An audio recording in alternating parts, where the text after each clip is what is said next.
So once we understand that the Quran is preserved and its explanation, which is the Sunnah, that is also preserved, the tenets of Iman are preserved within these two sources. The ulama then categorize the beliefs in two main categories. Number one, al-ma'lum fi ad-din bid-darura, which is known as daruriyatul deen, known in the deen of Allah by necessity. Number two, they have a category, al-ma'lum bid-darura inda ahli sunnah, known by necessity according to the people of the sunnah. What is the first category? The first category relates to tenets of Iman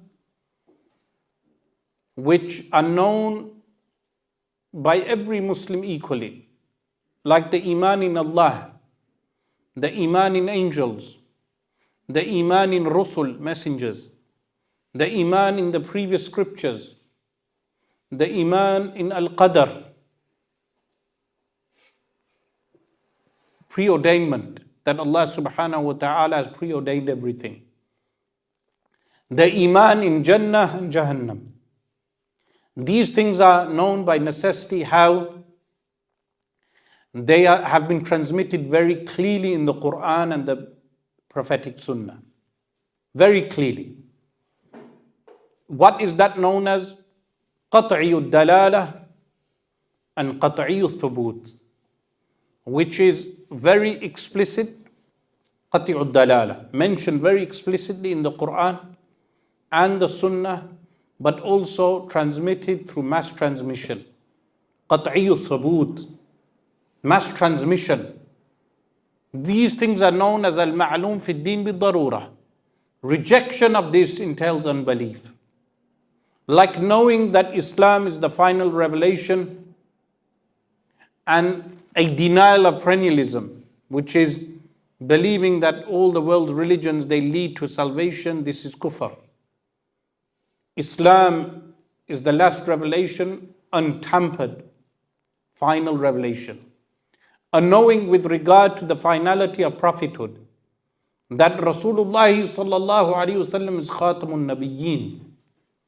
Why? Because this is stated very clearly in the Quran. ما كان محمد أبا أحد من رجالكم ولكن رسول الله وخاتم النبيين.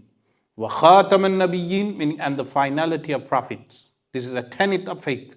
So these things are known as al-ma'lum fi ad-din bid-darura, which every person should know. Sometimes there are aspects of al-ma'lum fi ad-din bid-darura which may seem vague to lay people. For instance, the qira'at of the Quran. Imagine an imam leading the prayer and he says, Ihdina al-sirat al-mustaqim. And someone stops him and says, the verse is Ihdina al-sirat al-mustaqim. Not knowing the qira'ah of dha, or not knowing the qira'ah within Surah Al-Fatiha. Maliki yawmiddin. Someone interrupts him and says it's Maliki yawmiddin. The qira'at are mutawatir, as transmitted, but they are only known to specialists. Meaning every region has specialists who know them. Even though the qira'at are ma'lum fi ad-din bid-darura. If there is this type of vagueness to a lay person, then the ulama do not rush to declare him an unbeliever. They inform him and correct his ignorance. Then you have something which is known, as I said, al-ma'lum bid-darura inda ahli sunnah, known by necessity by ahli sunnah wal jama'ah. Tenets of faith that if someone rejects, they do not become an unbeliever, but they will become an innovator in the deen of Allah, mubtadi'. This happens because those tenets of faith may not be qat'iyud dalala, decisive in how they are alluded to, but there may be ijma' consensus regarding that tenet of faith. Or sometimes the tenet of faith is mutawatir, mass transmitted, but it is not qat'iyud dalala. It is not decisive in how it's referred to. Or it could be the opposite. It is qat'iyud dalala, it is referred to decisively, but it is khabrul wahid, it's not mass transmission.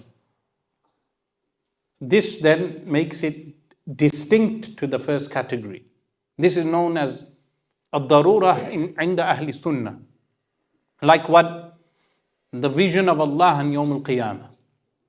On the Day of Judgment we will see Allah, even though this is inferred from the Quran. وُجُوهٍ يَوْمَئِذٍ نَاظِرَةٍ إِلَىٰ رَبِّهَا نَاظِرَةٍ, which is what faces on that day shall be resplendent, looking towards their Lord. So the Ahl Sunnah wal Jama'ah, they have an ijma' that the looking to their Lord entails vision of Allah. Other groups disputed this. They interpreted the verse differently. So this tenet of faith is not ma'loom fi ad-din bid-darura. It's known by necessity by Ahl Sunnah wal Jama'ah. Or for instance, wiping upon the leather socks.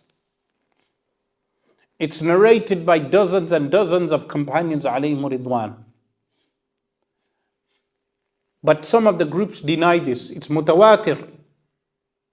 But because the wording may differ, it's not qat'iyud dalala, so they disputed the interpretation.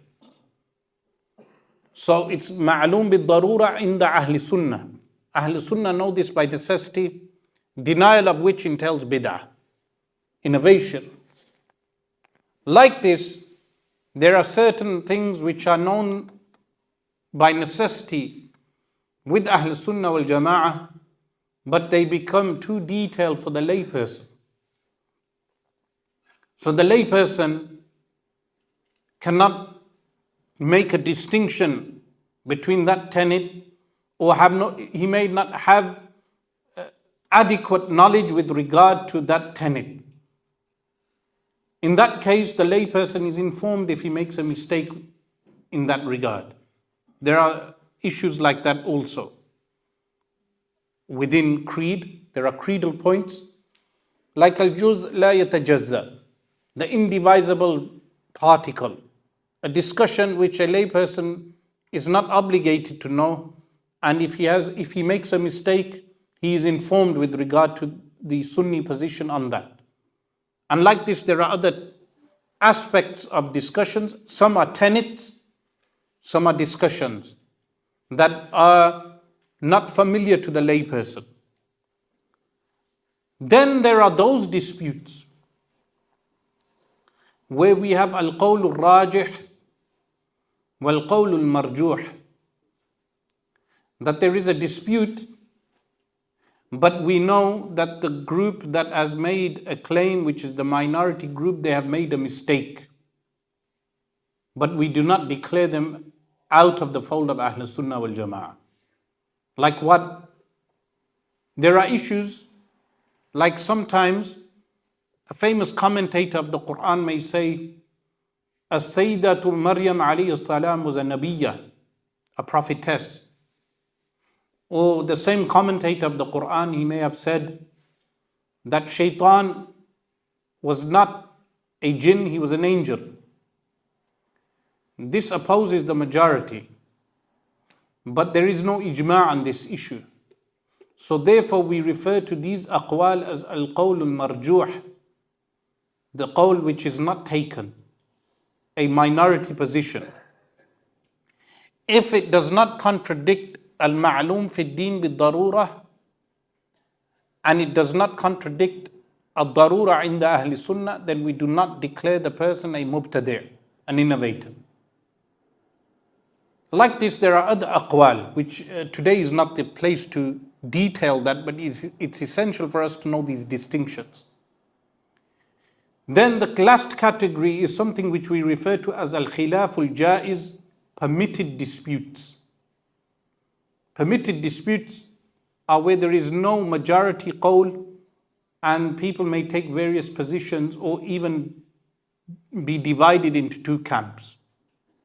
It's essential that whenever we discuss any disputes, we know where to categorize those disputes.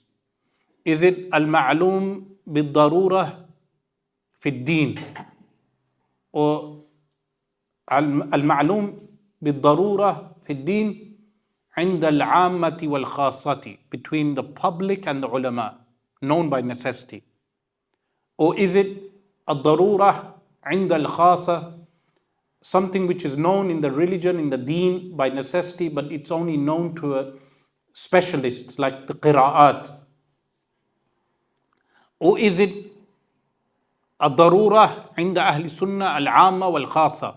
Is it something known by the Sunnis, the general public and the ulama?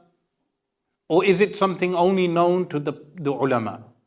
That's 4 categories. Then a 5th category, is it something which is a valid dispute but one qawl is not a valid qawl?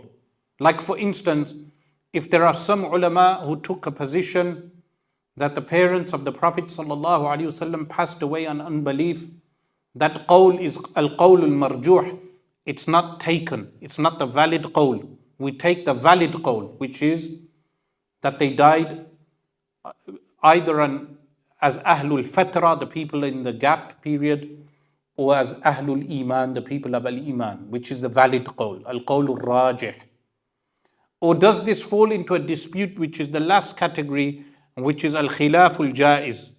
Is it those disputes which are permitted? Why I mention this is because so many of the disputes today, the sectarian disputes, people, even graduates who study in these courses for 7 years, 6 years, I don't know what they study, meaning I know what they are supposed to be studying, but when they come out, they cannot even be able to distinguish between these basic categories of disputes.